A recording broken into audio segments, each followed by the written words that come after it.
মধ্যপ্রাচ্যে ইউক্রেন এবং রাশিয়ার ড্রোন অপারেটর এবং রিয়েল ব্যাটেলফিল্ড ডাটার মাধ্যমে এআই প্রশিক্ষণ, সুইজারল্যান্ড 200 বছরের নিউট্রালিটি থেকে বেরিয়ে আসা, এই দুটি বিষয় নিয়ে আজকে আমরা আলোচনা করব।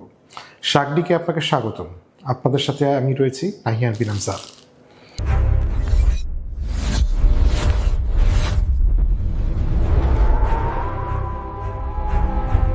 ইউক্রেন রাশিয়া যুদ্ধের অভিজ্ঞতা এখন মধ্যপ্রাচ্য যুদ্ধক্ষেত্রে ছড়িয়ে পড়েছে।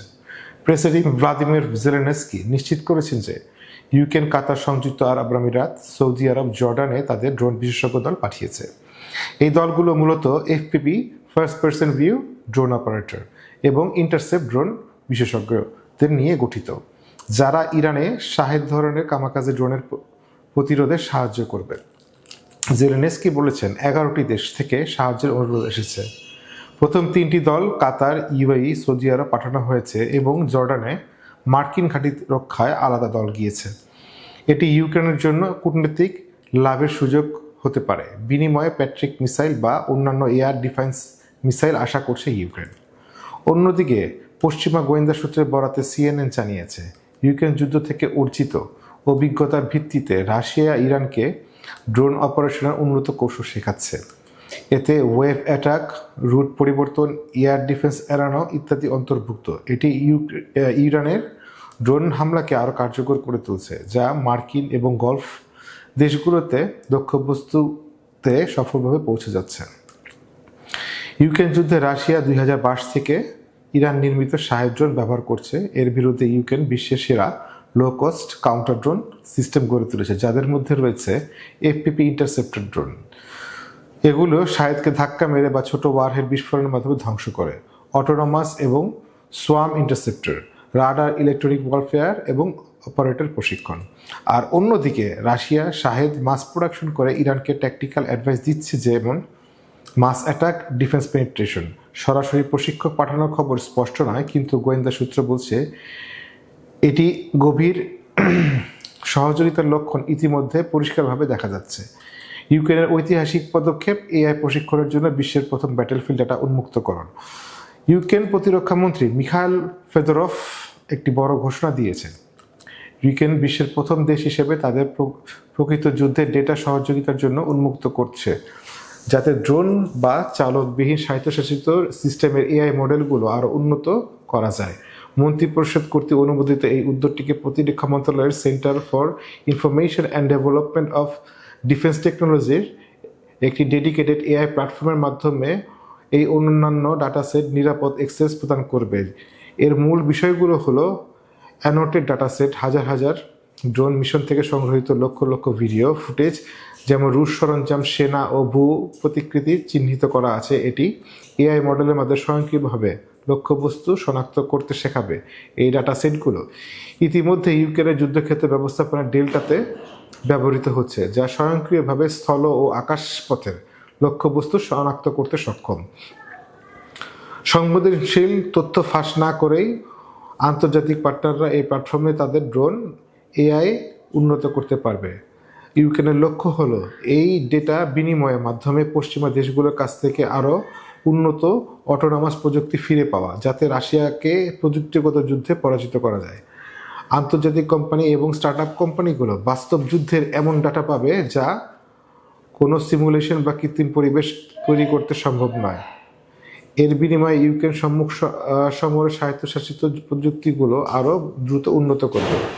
ফেদরভ জোর দিয়ে বলেন যে উচ্চতর মানের ডাটা মানে হলো আরও স্মার্ট ড্রোন, যা দ্রুত লক্ষ্যবস্তু শনাক্ত করবে, পরিস্থিতি বিশ্লেষণ করবে এবং দ্রুত সিদ্ধান্ত নিতে সহায়তা করবে। তার মতে যুদ্ধে ভবিষ্যৎ হবে মূলত এই স্বায়ত্তশাসিত সিস্টেমগুলোর উপর নির্ভরশীল। 2026 সালে প্যালেন্টিয়ারের সাথে ডেটা রুম পার্টনারশিপের পর এটি একটি বিশাল অগ্রগতি, যা ইউক্রেনের অর্জিত যুদ্ধ অভিজ্ঞতাকে সরাসরি প্রযুক্তিতে শক্তিতে রূপান্তর করবে। অন্যদিকে ইরানের বিরুদ্ধে চলমান এই যুদ্ধকে রিয়েল টাইম পর্যবেক্ষণ ও রেকর্ড করছে চীনের জিলিয়ান 1 এর মতো লিও বা লো আর্থ অরবিট স্যাটেলাইট কনস্টেলেশনগুলো। এগুলো 4K UHD ভিডিও ধারণ করতে সক্ষম। আজকে চীনে কমপক্ষে 3টি লিও কনস্টেলেশন পরিচালনা করছে, যাতে অন্তত 300টি স্যাটেলাইট রয়েছে। এগুলো গুপ্তচর ভিত্তিক বা ডুয়েল ইউজের জন্য নিবেদিত রয়েছে।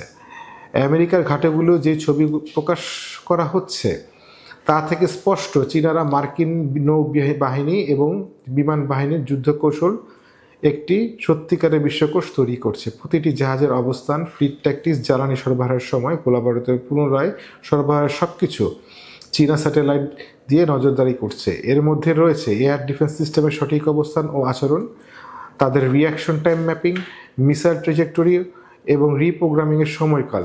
কিছুই চীনা দৃষ্টি এড়াতে পারছে না। চীনা তাদের এআইকে প্রশিক্ষণ দেওয়ার জন্য রিয়েল টাইম ডেটা সরবরাহ করছে। এই সংঘাতে তারা ইতিমধ্যে অঞ্চলের একাধিক আমেরিকান ঘাঁটির ডেটা ম্যাপ তৈরি করে প্রকাশ করে ছেড়েছে। এমনকি মাটিতে থাকা বিমানের সঠিক সংখ্যা ও মডেলও চিহ্নিত করেছে। ইরানের বিরুদ্ধে যুদ্ধে চীনারদের এমন একটা সুযোগ দিচ্ছে যা ইউক্রেন যুদ্ধে তারা কখনোই পায়নি। সেটি হলো আমেরিকার বাহিনীরকে বিস্তারিত অধ্যয়ন ও ডকুমেন্টেশনের সুযোগ। 2025 সালে চীনারা শুধুমাত্র তাদের স্যাটেলাইটের ক্ষমতা প্রদর্শনের জন্য আটলান্টার বিমানবন্দরে একটি ভিডিও রেকর্ড করেছিল। ইরানের বিরুদ্ধে আমেরিকার ফ্রন্টের একই ধরনের ভিডিও তৈরি করা হচ্ছে। ইতিহাসে কখনোই কোনো মার্কিন যুদ্ধ এত উচ্চ স্তরে কৌশলগত ও কৌশলিক উভয় দিক থেকে আকাশ থেকে পর্যবেক্ষণ করা সম্ভব হয়নি। তাই ইরান যুদ্ধের মূল অনেক দিক থেকেই গুরুত্ব অনেক বেশি। এই ঘটনা চীনাদেরকে দশকের পর দশকের পরিকল্পনা উন্নয়নের কাজ একসঙ্গে করে দিবে।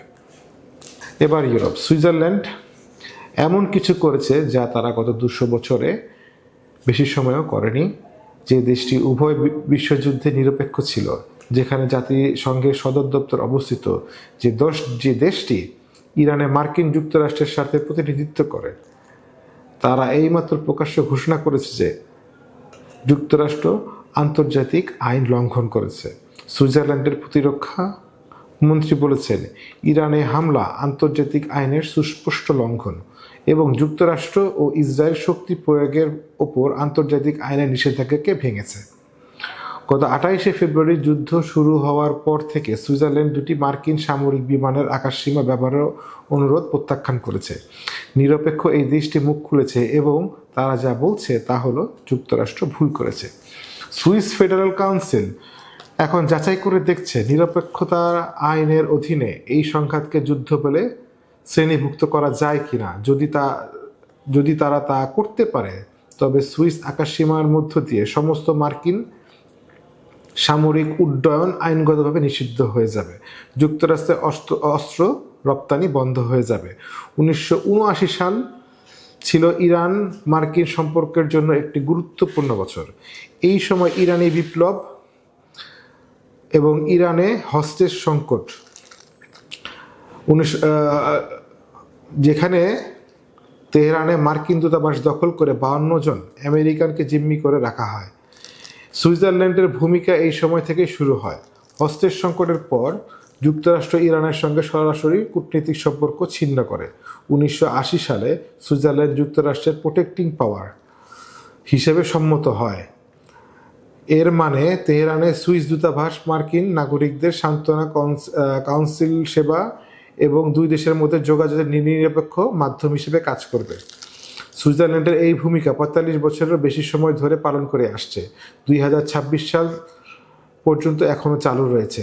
এর মধ্যে বার্তা আদান প্রদান, নথি হস্তান্তর এবং এর মাঝে পেছনের দরজা দিয়ে আলোচনা মধ্যস্থতা সম্ভব হয়েছে। কিন্তু 2026-এ নিরাপত্তাজনিত ঝুঁকির কারণে সুইজারল্যান্ড এর মধ্যেই তেহরানে তাদের দূতাবাস বন্ধ করে দিয়েছে এবং সড়ক পথে তাদের কর্মীদেরকে নিরাপদে সরিয়ে নিয়েছে।